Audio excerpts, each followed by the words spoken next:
Good afternoon, and welcome to today's Ad Week webinar, where we will be sharing with you 2022's top search trends. And we're going to help you use that information so that you can leverage new strategies for your SEM and SEO efforts. And our webinar today is being sponsored by Similarweb. I'm Stuart File, Vice President of Branded Content at Adweek, and I'm going to be your host for today's webinar. Before we begin, I'm just going to do all the webinar host stuff, all the housekeeping things that you now expect at the top of a webinar. So I'll try to go through all of this quickly, but we have our laundry list, and I want you to know what to expect and make sure you have a good experience. Our presentation today should go somewhere in the 35, maybe 40-minute range. Afterwards, we are going to have plenty of time for audience Q&A. So I want to invite everyone, if at any point during our presentation today, if you have a question for our speaker about any of the things that is being discussed today, just use the question tool that you should see on the screen right underneath the video window to submit your questions. And again, following our live presentation, we're going to get to as many audience questions as we can. It's not too late, by the way, to invite your colleagues to come and join us today, and we'd love it if they would.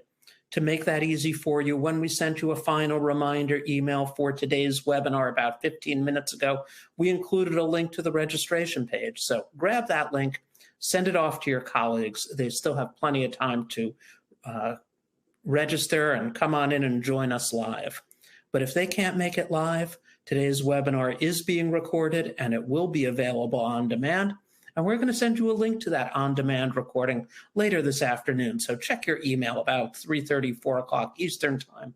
You will get that link to the on-demand version. So if you have to leave early because there's a sudden meeting, you can always come back and watch that recording later on.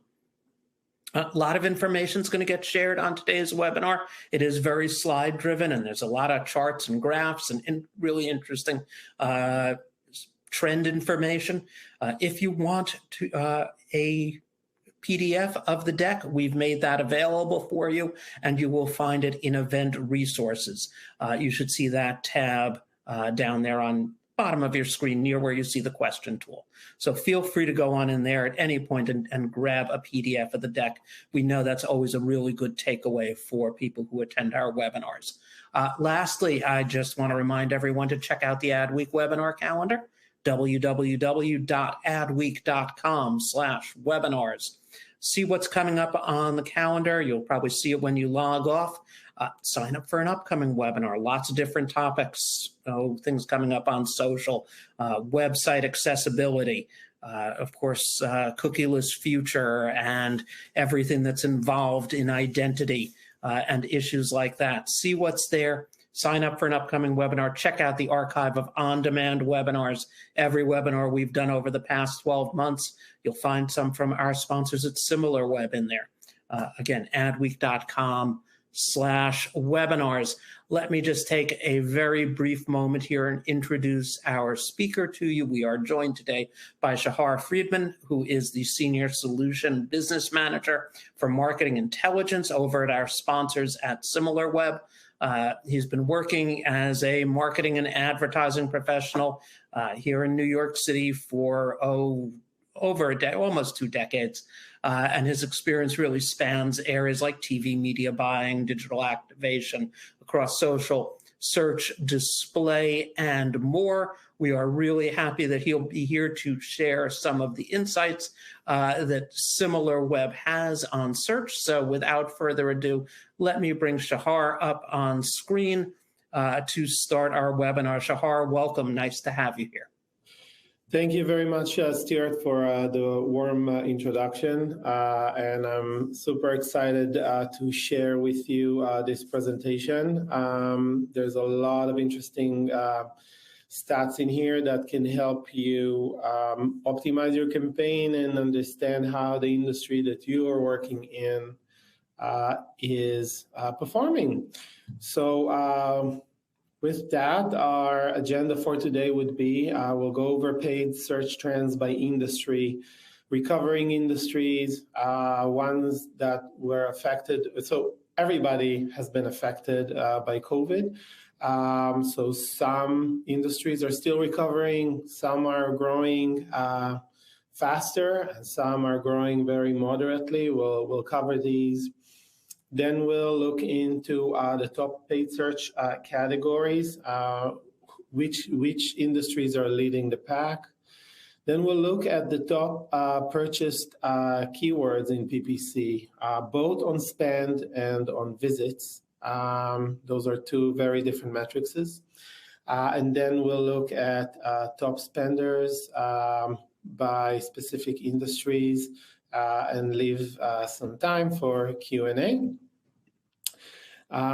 Just so you understand, the reliability or like the source of the data. I work at Similarweb, and I've done that research myself. We provide insights for websites, apps, and basically anything that is digital out there on the market, covering over 100 million websites, 4.7 million apps across the entire globe.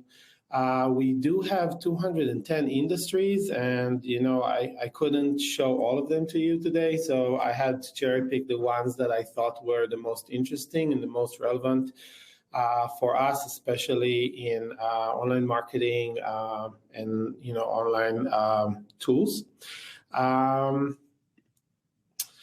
And the way that we collect data, we don't really have to go into this, but it's just to explain that we are using a lot of both panel data and crawling data and statistics in order to get you the most accurate data that you need to make some business decisions.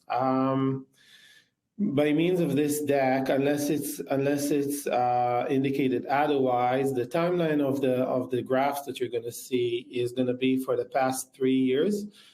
So from April 2019 until the end of April this year. So you can really see the trend, and I will be calling out for 2022, like the past 12 months performance and what we're seeing. The geographies we cover are going to be worldwide and USA primarily, and some UK statistics.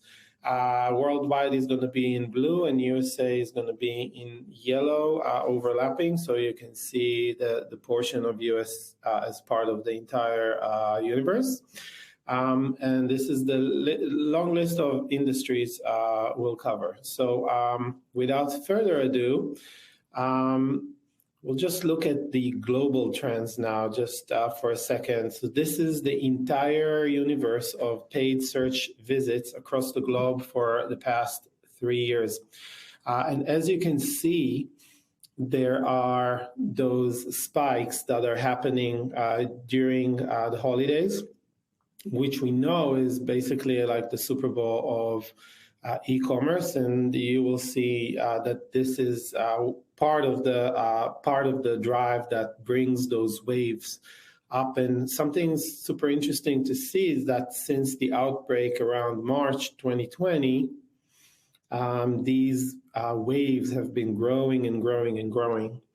Under that, you can see the top organic search visits, and you can see that there is this belly right next to when the outbreak happened, which signifies how people were looking for, data about the specifics of like what to do during the pandemic and stuff like that. But you see that it's not as affected as paid search. This is the only organic data that's going to be in here.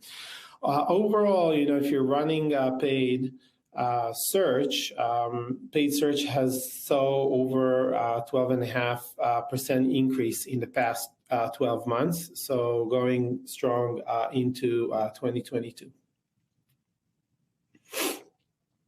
So we'll start with the recovering industries, and if there is a graph here that I think is very powerful, it's this one. Look at air travel.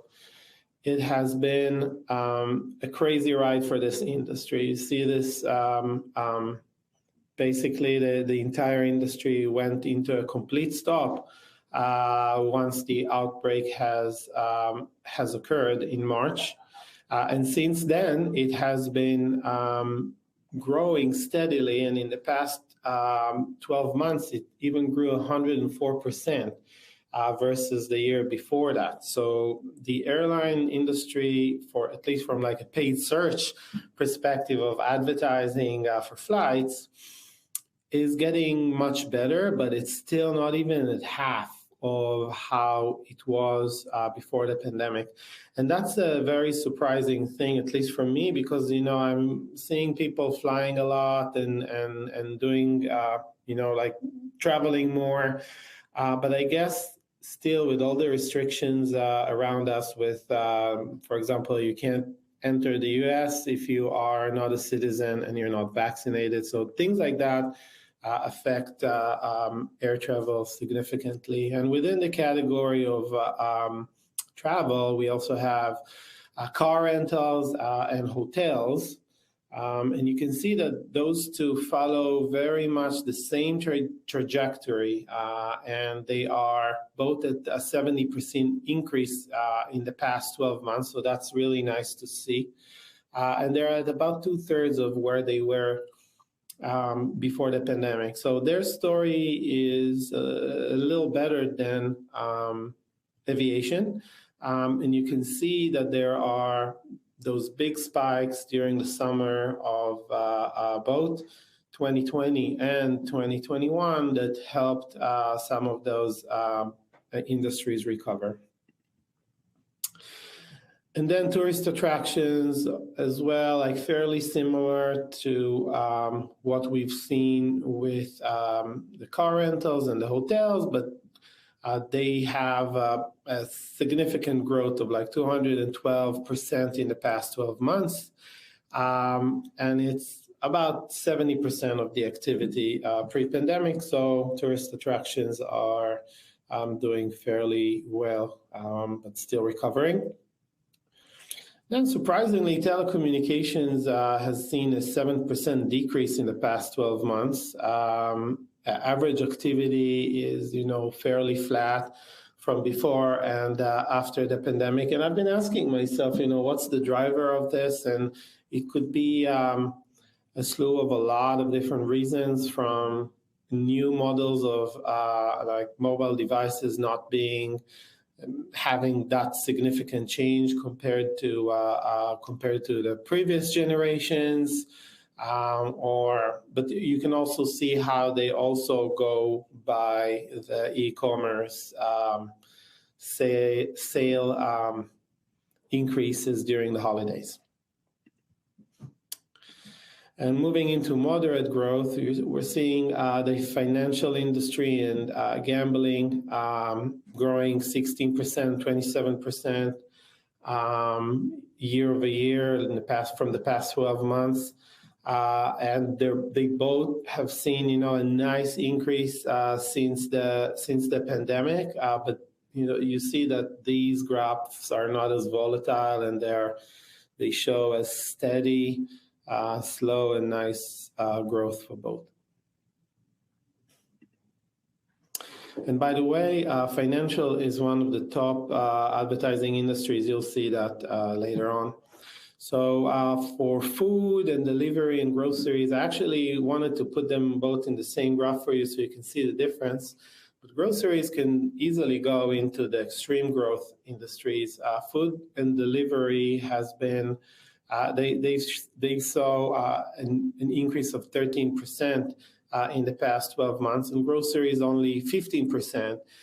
But look at the difference from before the pandemic and after the pandemic, right?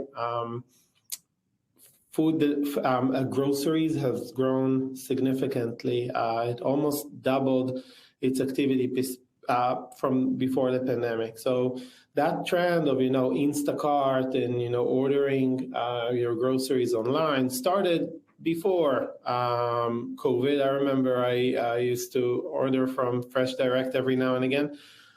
But then when COVID hit, people just moved a lot more into that model of instead of going into supermarkets, buying it. And that really helped people to adapt to it and continue shopping that way, even if the threat of COVID has gone down in the past months. And then auto industry. The auto industry grown like 6.5% in the past 12 months, which is a fairly slow increase. And I think that may be attributed to a lot of the supply chain issues that we've been seeing, and also the move to electric cars that's becoming more widespread, and people are wondering, should I wait till they get a little cheaper? Should I buy another combustion engine vehicle? These could be some of the reasons for that. Now to the interesting part of extreme growth industries, right? So jobs and careers. Wow, 38% growth in the past 12 months, and it's beating the pre-pandemic numbers. So you can see how when the outbreak happened, everything went down pretty fast, but the market has recovered extremely in that sense of paid search. And you'll see that a lot of the companies that are advertising, they're ones who specialize in online job placements, like Indeed, and other players. And you'll see some interesting words like CV builder and any kind of tool that is helpful for people to find ways to get a job. And another stat here that I would throw into the air that I'll show you later is that one of the top words in law and government industry is Social Security. And that is directly tied to the job and career. If you think about it, people have been furloughed or gotten all kinds of financial help from governments around the world, and in the US specifically during this crisis. And now a lot of these plans have either been canceled or have much stricter rules, and people need to go back to their jobs. And we're seeing how the job industry has recovered. In online marketing, 23% in the past year alone, over doubling the pre-pandemic numbers. So you can start looking for a job in online marketing. That's a good indication here. So that's great to see, because a lot of us are in this business, right? And we can also attribute that to the fact that a lot of us started buying more online. A lot of brick and mortar stores knew that they could not survive if they didn't start selling more online. And you'll see Shopify is one of the top words that people bid a lot of money in order to be on. So with that, with a big shift into the online e-commerce world and services, comes also online marketing. Next is arts and entertainment, and specifically the streaming services. You see those also growing significantly, 36% increase in the past 12 months, and double the activity from 2019. So that's another thing that started happening pre-pandemic and gotten a boost during the pandemic. So we all know about cord cutting and canceling your cable subscription and moving to streaming services. But that has gotten a significant boost during COVID for a wide variety of reasons, from trying to save on money to many other reasons. So, and then health and mental health. So obviously, health has been in our minds ever since the outbreak during March 2020. And that situation with the pandemic has caused a lot of anxiety and issues for people, losing their jobs, having to be stuck at home for a long time. And we see that in the graphs here of health paid search visits and mental health paid search visits. And those include a lot of the services that are offered online, companies like BetterHelp and others, and all kinds of other services that have to do with COVID, like COVID testing, etc. Home and garden, law and government, you see these from March 2020, just like jumping and staying really high. And you'll see that law and government is driven by a lot of these terms that are relevant to people losing their job or in need for help, governmental help of support because of their situation, losing their job or getting ill. And home and garden has been a lot about, I guess, when people are staying at home or working more from home, they turn to companies like Home Depot and Ace and others in order to like make their house a little more fun working from there, or just having that be your office now. So you wanna enjoy your time there more, maybe have more free time on your hands.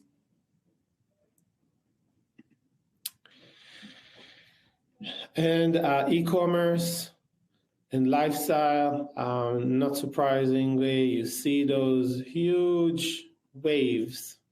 Feel like you're in Hawaii of e-commerce and lifestyle during the holiday seasons.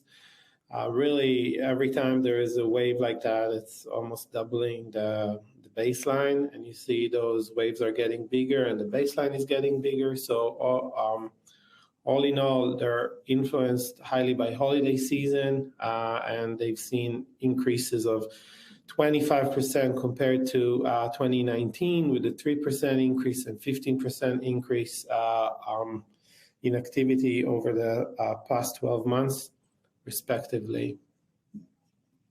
You'll see that e-commerce is driven a lot by terms like Amazon, Target, and other those big e-commerce companies.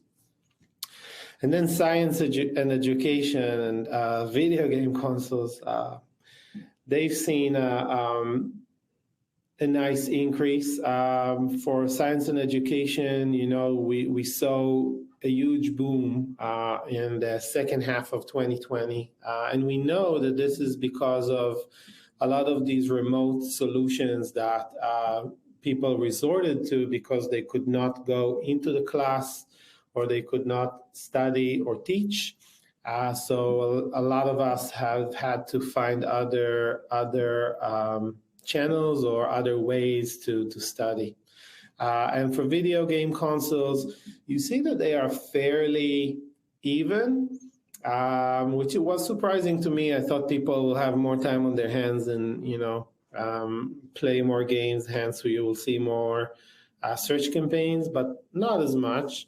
And that giant uptick that we're seeing in the past 12 months, that 29%, and this big wave in October 2021 is due to the Nintendo Switch OLED release. Just drove the market crazy.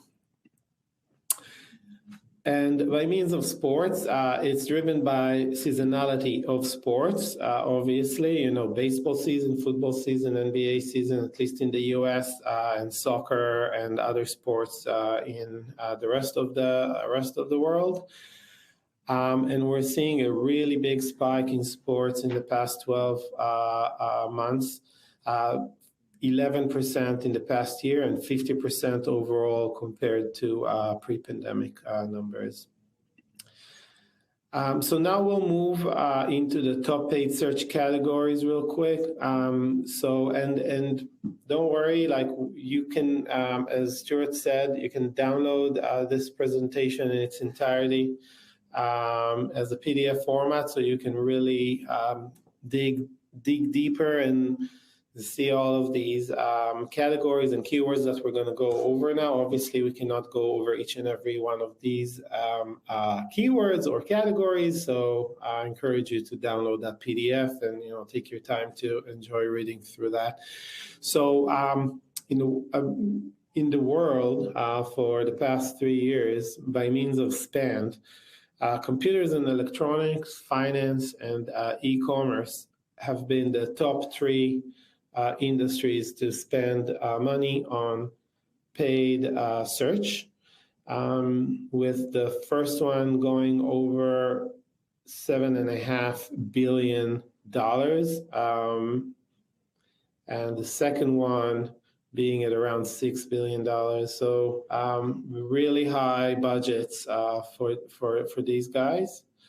And the picture does not change much when you look at US and when you look at UK, right? So when we do that, you see that the top 3 or 4 categories remain within the same kind of realm. So computer, electronics, finance, e-commerce, home and garden, lifestyle. And in the UK, computer, electronics, home and garden, finance, lifestyle, e-commerce. So they change a bit based on the specific locality needs, but they stay fairly consistent across the board. And then by means of top purchased keywords by spend. So I want to explain a little bit what does it mean by spend versus by visits. So a keyword can have not as many visits, but it could be super, super expensive. So when we look at it by spend, it's gauging how much money this word has generated due to being bid on. So that's the amount of the average bid times the amount of visits that we've seen. Whereas when we're looking at the visits, it's just going by visits, so it's not necessarily tied to spend. And in most cases, you'll see the most expensive words are going to appear under the spend columns. So big surprise for me was to see that worldwide, Google Ads as a search term is really the top revenue maker worldwide. In the US, I think it was second, third, yeah. So I've tried to understand why, and I went into Google's own keyword planner as well to see, and I've seen that this keyword is extremely expensive. It can go upwards like $300 and even $400 a click. And you see huge corporations bidding on that word, like Microsoft, Apple, and others. And with the rise of online marketing category that we've seen and online marketing tools, no wonder that a lot of companies are bidding on that word. And add to that Google, which is the top spender in advertising. Obviously, they own it, so they probably give themselves a nice discount. But Google themselves bid on that word in order to make sure that they have brand protection. So that all in all together is the driver behind that. You see car insurance coming in very high, and you see Shopify, which makes total sense because with the move to online sales for a lot of small businesses and medium-sized businesses that relied more on brick and mortar, and now they needed to sell or disappear. They needed a website, and they needed a way to charge for their products and ship them and manage all of that, and that's what Shopify and its competitors do. And you see a lot of competitive bids on Shopify from companies like Wix. And in the US only, you see car insurance, eBay, and Google Ads. and then more car insurance search terms. So those fights you see for car insurance on TV, like with Geico, and basically everybody on the general and everybody on the planet, the progressive, that fight is happening on search as well. And those companies are putting in big bucks in order to make sure that they come up when somebody Googles for car insurance. In the UK, it was surprisingly competitive market as the third search term here. So they must be a very big and agree to pay real high bids in order to win their brand protection there.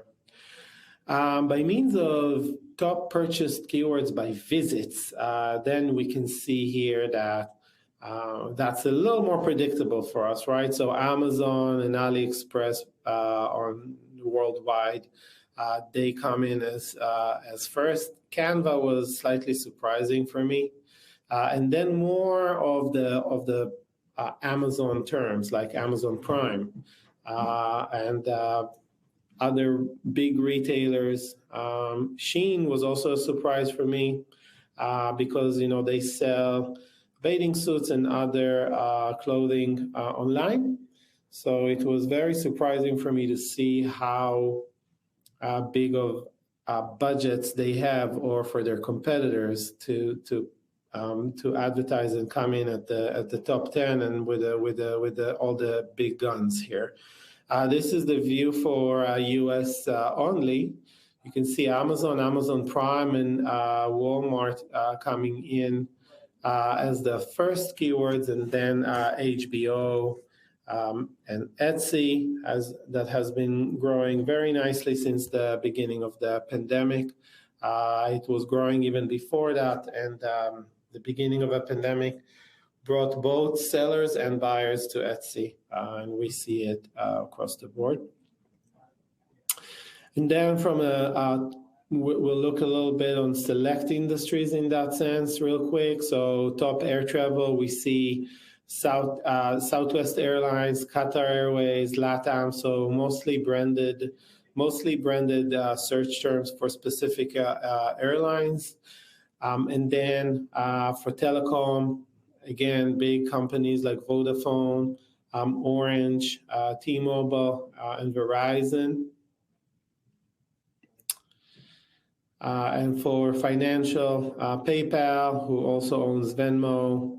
And it's not surprising to me that a lot of companies are bidding on PayPal, especially from a competitive standpoint. There has been a lot of companies that started working, in the past few years in the services of either sending or transferring money, and also in the industry of, charging credit cards like Square, and all of these companies that support small businesses and small businesses online as well. All of them probably bid on PayPal in order to see traffic coming in. TurboTax, big in the US for your taxes, and then the credit cards, banks like Capital One, American Express. And careers, like I mentioned before, Indeed, JobStreet, Seek, and CV Template. So like CV Template is for people who are looking for a job and need to iron out their resumes. And then the top three here are those companies that are helping you to find a job online. Home and Garden, those big companies like Home Depot, IKEA, Lowe's. And this is the law and government that I mentioned before. So Social Security login. You see all of these, My Social Security, all of these search terms, probably of companies that are trying to help people that are in need of something from Social Security. which has grown significantly in the past 3 years because of the effects of the pandemic. So if you're a lawyer that deals with that, if you're a company that's providing relief, whether you are an NGO or for profit, you would target these keywords. Arts and entertainment, so streaming services dominate here, right? Disney Plus, Spotify, Amazon Prime, HBO Max, YouTube, you name it. That matches what we've seen with streaming services as part of being the part of A&E. And e-commerce, Amazon, AliExpress, Amazon Prime, Etsy. Not too many surprises here. This one was a surprise for me that Shein is spending so much money in the past 12 months, or companies that are bidding on like Shein as competitors. Almost $50 million in the past 12 months alone on that keyword. That's a lot. And science and education, we're seeing, Udemy, which is somewhere you can get free courses online and teach yourself Grammarly, and so you can fix your grammar as you write emails or any of that stuff. Coursera. So we're seeing a lot of these self-learn, self-getting better online stuff through science and education. And sports here includes a mixture of streaming services like DAZN with big retailers like Decathlon and Adidas, and some specific sports like NBA. And we're almost done. This is our slide for top paid search spenders worldwide. So you can see that Google is the top spender. And after that is Amazon and Wayfair and Walmart. I'm not very surprised by it, although I would think that Amazon and Google would be a little closer, but maybe our projections cannot take into consideration what Google is giving itself pro bono, and Google owns paid search, so maybe the value of what they're giving themselves overall is higher than what Amazon is paying for. And a little bit of funny stuff here. These are the most expensive search terms in the past 12 months for real. So make sure that if you are in Houston, Texas, you stay away from 18-wheeler trucks. And if you're in LA, you don't get bitten by a dog, because these are some of those top search terms, like auto accident lawyer in Houston, 18-wheeler accident lawyer near me, and dog bite lawyers in Los Angeles. All of these people have bid and paid over $1,500 a click. I'm not even talking about a guaranteed visit or a page view or a specific time. I'm talking about just a click to site. So I find that amazing. And just to quickly conclude here, why was this all possible for us is the Similarweb advantage, in the sense that we see all paid keywords and ads that drive traffic to your competition. We can identify gaps and opportunities and get closer to what you need in terms of mobile and paid search. And we also have zero-click search metrics. So all of these capabilities are helping us with understanding both big picture data, as I've shown you today, but also data that is for your business. So if you are Gap and you want to know, as compared to H&M, for example, which keywords they're using in paid, which keywords I'm using in paid, where do they overlap, and where are opportunities for me as Gap to steal some of those keywords from H&M, and where do I lose to H&M on bids, and I should modify those bids for my keywords. Or which keywords should I even buy based on zero-click searches? Zero-click searches are keywords that people are searching with but never end up clicking on.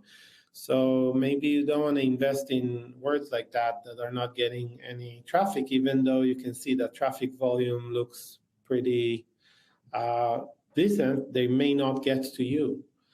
So we do all of that and more, and that's what made it all possible for today. And with that, I would turn it back to Stuart for our Q&A session. Great. Well, thank you, Shahar. Enjoyed that. A lot of interesting stuff. Let me, I know we've been doing this, but let me take the slides down because we are going to go into Q&A here. Before, let me give you a chance to catch your breath and take a sip of water here. But for our audience, I just want to remind you, we are going to have about 10 minutes plus for some audience questions, and we have a number of them queued up. So I just want to invite everyone, if anybody does have a question on anything related to paid search and some of the trends identified, simply submit your question using the question tool. We're going to get to as many as we can, again, over these next 10 minutes. A couple quick reminders. Today's webinar has been recorded.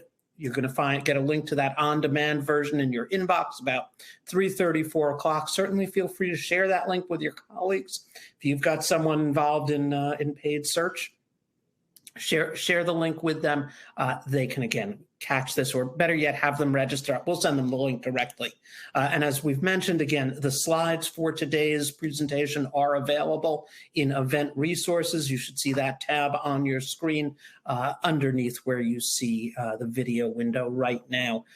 So Shahar, let's get to some of these pretty quickly. And, you know, one of the things that we talked a little bit about, right, which you were talking about, like the difference between when we're looking at results, right, the difference between keywords or the terms versus the topics as we look at some of this. And so with that in mind, right, as you're thinking of right, again, so some of these terms, when you're seeing a term that is so high priced, you used Google Ads, right? Dog bites and 18-wheelers. How should a brand ultimately approach that so they don't find themselves, you know, caught in one of these enormous bidding wars? Right? Should you be using this information to identify that and start to think of, like, what are some of the alternative terms we should be using? What sort of action can someone take actually knowing some of these things? Exactly. Yeah, that's a great question. So I think one way of avoiding this is, like, try not to go directly and bid. Like, you can leave a little bit of the budget on those specific big keywords, but you want to try to find alternatives, whether it's synonyms or other keywords that your audience, your target audience, is looking for, but are not going to be necessarily that mainstream and can get you a lot more efficiency. Mm-hmm. That will get you efficiency both on cost per click, but many times also on your conversion rate, because when there's a lot of companies bidding for the same keyword, and the user keeps seeing, like, different kinds of ads out there, and, like, you have a smaller quote unquote share of voice on a specific word, then it can affect your numbers. Yeah. And for that, I would recommend using something like the keyword generator, where you can put in a keyword and it will find a lot of keywords that are not necessarily, by the way, contextually relevant, but keywords that we know drive traffic to the same page from paid search, but, you know, that is a different keyword that is cheaper for you, or that is going to have a better outcome. Yeah, I know one of the things, Shahar, when we did a previous webinar with Similarweb and we were talking about paid search, is also understanding sort of like the categories of paid search, right? As you're going through there, you know, are you looking in terms, right? Are you do you rise high on the main Google page, or are you better served rising high on the video page, or rising high on the shopping page as some of that? So are there strategies as you look at this that can be applied in that arena as well? I mean, it depends on how much you bid, because that would also drive your position on which page your audience is going to see the ad. I want to differentiate between, SEO and SEM, in the sense that, SEO is organic, and that opens up the whole, I want to be on top of the SERP, controlling the SERP and all of that stuff. Paid is a fairly different game, because it's all about the bid. It's all about who is bidding on your brand, who you can bid on their brand, and like how can you get those users to convert. Got it. It raised another question which came up, which is understand, right? The numbers that we're sharing here are paid. And you say, again, paid versus organic is a different beast. Should they, ultimately, should you be approaching these differently? How do you get them to work together? And if we were to run the same report, and I think this is what the one person was asking, and we ran it for the SEO versus the SEM side of this, would we see things differently? I'm sure we'd see like the similar spikes by industry as you were going through here. But, why the difference, and what would we, in your opinion, would we be seeing differently? Obviously, there's more research you could be doing on this.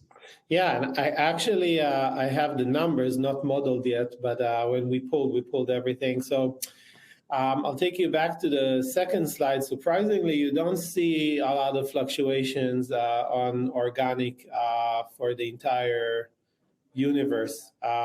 You see those spikes happen more in paid search.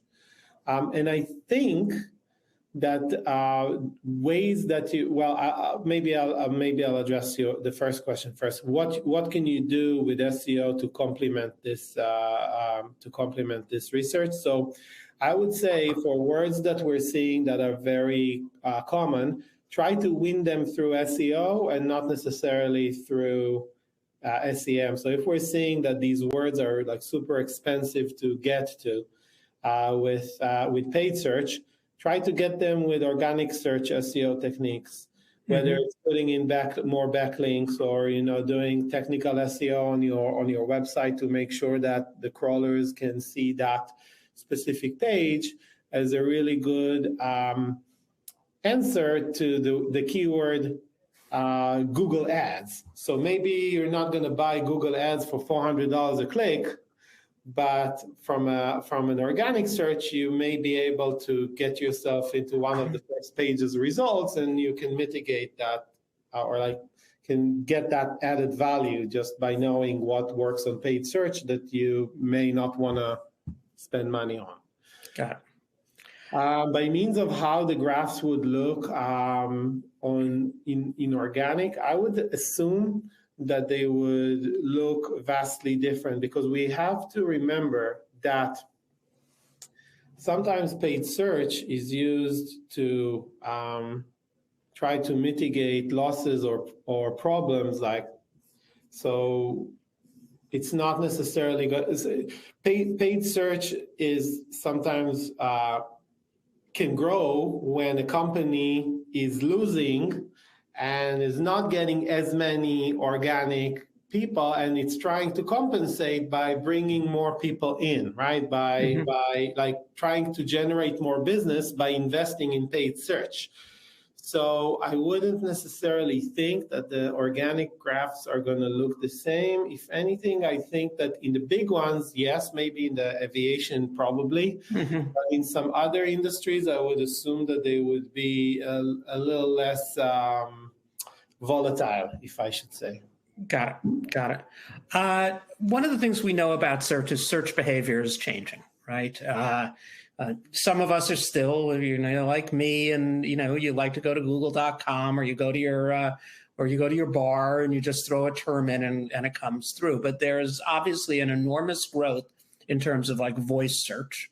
There's also growth. Look, I've got a 20-year-old at home, and I know that if he goes to go search for things, he's as likely to search, right?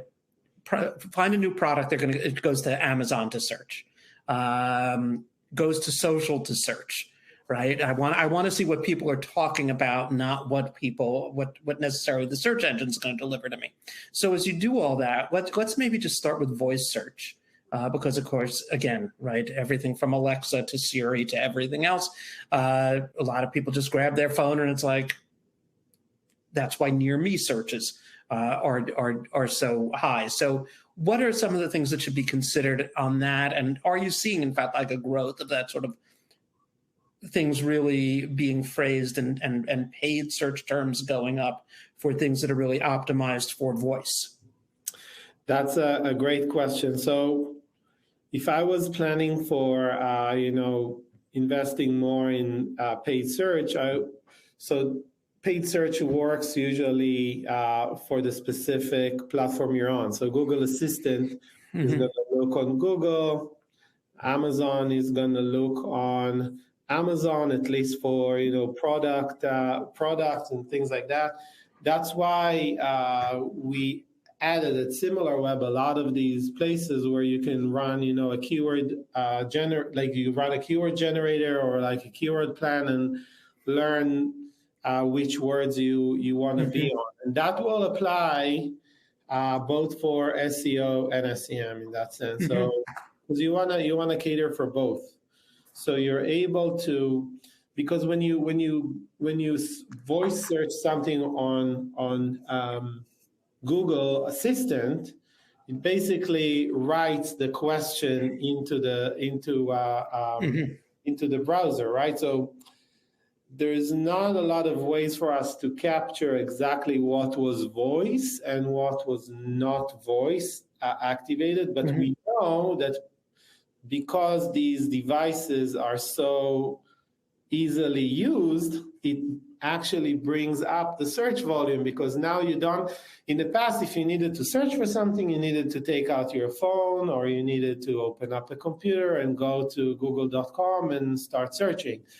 Nowadays, you just yell, hey, Alexa, what's this and that? And Alexa would perform the search for you, right? So we see a lot more searches coming in, and there's a lot of opportunities there. But I would say that most of the opportunities for voice search, if you think about it, are for SEO, because at least if you are using an Alexa device that cannot show you sponsored ads, but it's gonna give you an answer, right? So you want to be part of the answer, basically. You want to be part of that answer. Right. You don't go and say, "Hey Alexa, please show me the sponsored results for restaurant hours near me." But if you ask her, what should I read on the weekend, you want her to say, "I recommend Adweek," and that would be part of the organic effort of showing that Adweek is one of the top. Got it. Right? Yeah, totally get it. Shahar, we are out of time. So thank you for, again, sharing all the data that you went through, and also for taking some time to take some of these audience questions. To our audience, if we didn't have a chance to get to your question, we always forward them all over to our sponsors, so there's the opportunity for some offline responses.